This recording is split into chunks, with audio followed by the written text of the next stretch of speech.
আসসালামু আলাইকুম। Business farm live ভিডিওতে আপনাদেরকে স্বাগতম। বন্ধুরা, দেখতে পাচ্ছেন কি পরিমাণ জঙ্গল হয়ে গেছে বাগানে। এই চারা পাতা কাটার পরে চারা পাতা ফেলানো হয়নি বাগানের বাইরে, এই কারণে আবারও জঙ্গল হয়ে গেছে। তো এগুলি ফেলাতে হবে। লোক পাইতেছি না, কারণ এখন পুরা আপনার কাজের সিজন আমাদের এখানে। আপনার ধান, এই ধান, তারপরে ভুট্টা এগুলি ভাঙতেছে, এই কারণে লেবার সংকট, এই কারণে লেট হয়ে গেছে। এই জঙ্গল দেখছেন, জঙ্গল ফেলাতে পারতেছি না। এই যে কিছুদিন আগে চারা কাটলাম, 10 দিন হয়েছে। দেখেন কি বড় চারা হয়ে গেছে ভাই, দেখেন কত বড় হয়ে গেছে চারা। এগুলি আবারও কাটতে হবে।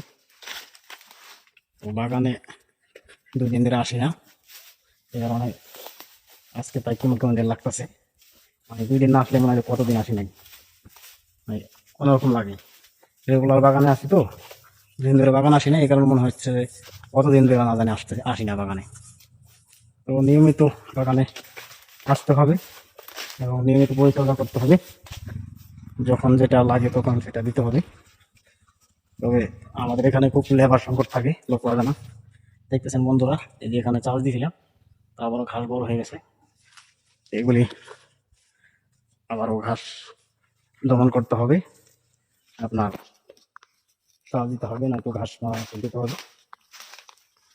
তো বন্ধুরা, দেখতেছেন কি পরিমাণ ঘাস হয়ে গেছে আবার। তো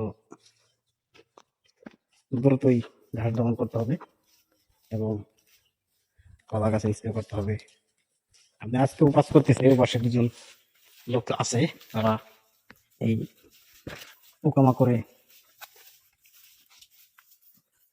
ওষুধ দিতেছে যেন কলা নষ্ট না হয়ে যায়। এই বড় সমস্যা হচ্ছে বাগানে স্প্রে করতে হয় ঘন ঘন, না হলে আপনার গাছ ভাইরাস হয়ে যায়, পুকে আপনার গাছ নষ্ট করে ফেলে, কলা নষ্ট করে ফেলে, পাতা নষ্ট করে ফেলে, মাছ পাতা খেয়ে ফেলে।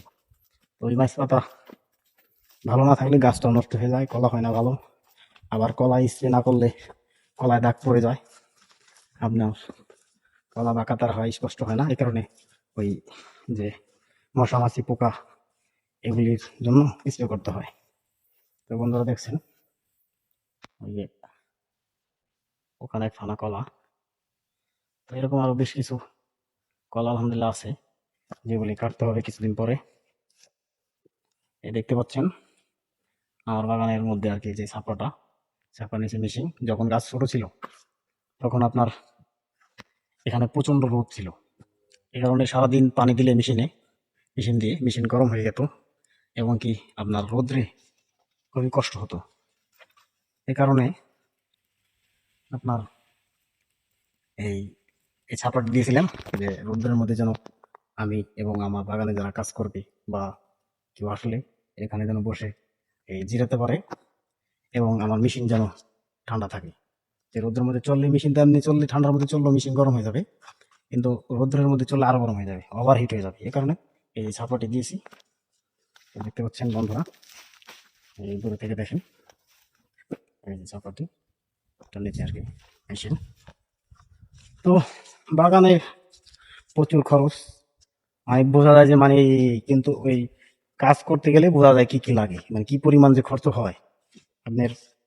এই এভরিথিং, মানে প্রতিদিন কাজ আছে, কাজের কোনো শেষ নেই আপনার বাগানে, কাজের কোনো শেষ নাই। আপনি চাইলে দিন রাত 24 ঘন্টা কাজ করতে পারবেন, মানে এত পরিমাণ কাজ থাকে। আপনি এই যে যদি বলেন যে কাজ নাই, গাছের গোড়া সাফ করতে পারেন, তারপর পাতা কাটতে পারেন, চারা কাটতে পারেন, তারপরে আপনার এই এই যে জঙ্গল ফালাইতে পারেন, মানে কাজের শেষ নাই। আপনি একটা করবেন, শেষ ওইটা না করতে করতে আরেকটা কাজ আপনি চলে আসবে। তো আপনার আমাদের এখানে বড় সমস্যা আপনার এই লোকের সংকট, এ কারণে অনেক সময় অনেক কাজ পিছিয়ে যেতে হয়, তার কারণে অনেক বাগানের আপনার ক্ষতিও হয়। কারণ সঠিক টাইমে সঠিক কাজ না করতে বলে তো বাগান আপনার এই মানে দুর্বল হয়ে যায়, সমস্যা হয়ে যায়। এই দেখেন, এই যে ঘাস, এখন ঘাস দমন করতে হবে, লোক পাচ্ছি না। এই যে জঙ্গল, এগুলি ফালাতে হবে, লোক পাচ্ছি না। আর অনেক কাজে আছে, তো এগুলি লোকের অভাবে করতে পারতেছি না। তো বন্ধুরা, অনেক কথা বলে ফেললাম। তো ভালো থাকবেন।